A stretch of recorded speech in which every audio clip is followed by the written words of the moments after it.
What's happening, y'all? We out here in the sunny California at Best Customs. They are known for their basic car wraps, meaning partials, undercarriages, airbag suspensions, and hydraulics. Most of the culture is built around this from foundational, meaning from ground up. You start your car, you want to go get your A-arms, your bumper kits took off, your bumper fillers, your lights, chrome molding. You start there, you take it off, you take it to the shop. This is where you'll come. So part two of this is Best Customs was known for opening up their shop, my boy Mike, when he was 18, 19 years old, and then was approached by living the low life with the host videographer in the 90s. And the guy had like 61s, 63s with LS motors back then. We're not talking Vortex, we're talking about LS motors out of Corvettes back then. And now we're here in 2020. So I got Debo the Don and Hazardous Media out here on the tour. And I said, man, my first things I gotta do is just take them around to the homegrown companies. You know, the people that kind of like started the movement to where we're at now, because each movement is around about 20 years. You know, I know they went to the Snoop Dogs, to the Big Rats, probably the Big Punchies, the Rest in Peace Dale Dogs, the Charles Claytons, to all that. But now we're on a new generation of lowriders. We're on a new generation of builds, new generation of people.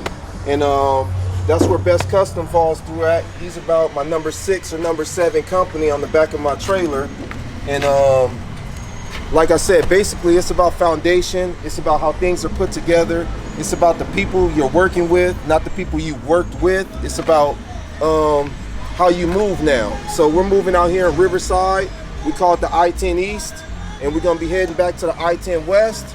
But we're gonna give homage to the people who deserve it in our generational gap right now. So much respect to Debo the Don, Hazardous Media, for coming out here, stretching it out. You know, it's a 50, 60-minute ride from Los Angeles. And this is, the Inland Empire is one of the biggest counties, if not the biggest county in California. Think about that first. So when people think of California, they think of, oh, sunny Los Angeles. Sunny Los Angeles is built around communities. So one of them is the IE, the second is San Fernando Valley, and the thirds and fourths are based beyond those points. So we're here in the IE. Much respects to the Inland Empire, Best Customs, Debo the Don, Hazardous Media. Y'all continue to watch what we're talking about in a minute. So yeah, we right here at Best Customs.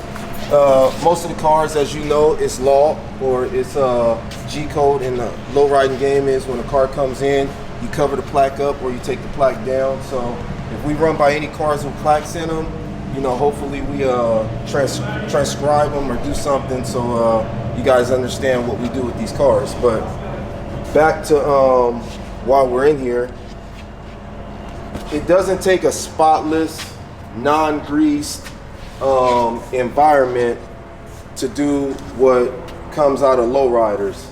If it doesn't have the feel, if it doesn't have like the standard of car lifts and maybe a Miller welder or something, then that's not the spot you should be going to. But or if they have been in business for over 10 years, that's probably the spot to go to. But if they've been in business under 10 years, make sure you don't put down over a third payment on your car in your first steps. But back to basics. It's always been good business over here with Best Customs. He's known for doing the Mustang clips. He's known for doing suspension swaps, transmission swaps, motor swaps, what we call lowrider tune-ups. Basically that is maybe replacing ball joints, A-arms, doing your stress points, or something alongside of your undercarriage or chassis. And it's all done here. This is my guy over here, Mike. What's up, Mike? How you doing today? What's up, brother? Mike, from you were born and raised in Riverside, right? Yeah. Born and raised in Riverside. So, Mike, I got the oddest question for you. It's the East Coast question, but what got you into cars? What brought you to cars or low riding? Lowrider cars? Yeah, low rider cars. The body style on the cars. Is that why you choose to do mostly suspension work? Yeah. and the body modifications in the bodies of the car, the lowriders, you know. That's why I choose the Impalas, you know. Me personal myself, Yeah. See, that's for the East Coast. That was a West Coast question for the East Coast, because I know Hazardous and Debo mainly, you know, they're trying to attract a next generation of people, and you got to think on the East Coast. It's just like on the West Coast looking for some valleys or something food, you know, just something different that's on the East Coast that we don't have here. I know you guys have the old schools, but you guys don't have the cut cars. So this guy fell in love with suspension work from the shape of the Chevys. And what's your favorite part? Just the body lines and Impalas. Yeah, the straight body lines. Yeah, you know, all the Impalas got the body lines from, let me tell you something, from the 58s. You know, my favorites to the 63s. Well, you know, everybody's different.